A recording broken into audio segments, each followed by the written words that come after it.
Thank you all very much for joining us today. From the moment that Donald Trump stepped foot in that White House, the LGBTQ community has been under attack by this president and by this administration.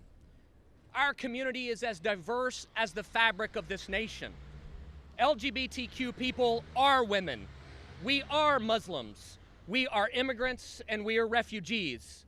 We're all interconnected. And now Donald Trump is preparing to sign an executive order that would attack all of us with a license to discriminate under the guise of so-called religious freedom. I have news for this president. There is nothing religious about discrimination.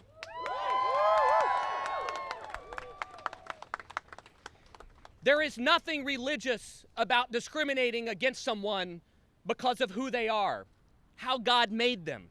That's a misuse and abuse of religion. Treat others the way you wish to be treated, the golden rule. That's what I was taught growing up, going to church Sunday morning, Sunday night, and if mom got her way, Wednesday night too.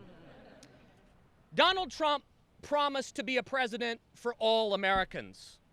But a president for all Americans cannot advance an executive order that would allow healthcare providers to refuse to treat LGBTQ patients, that would allow child welfare organizations to deny children a loving home, that would allow government employees to turn away LGBTQ people simply because of who they are, or that would undermine the rights of women, religious minorities, and communities of color. A president for all Americans cannot wave a rainbow flag while nominating extremists to run the government for him. Extremists like Army Secretary nominee Mark Green, who urged public officials to ignore the Supreme Court's historic marriage ruling just last year. And most horrific of all, he called being transgender a disease. This is un-American and it's wrong. And that's why we're here today, standing together in coalition and lock arms to tell the Trump administration that we won't go away and that we're not backing down.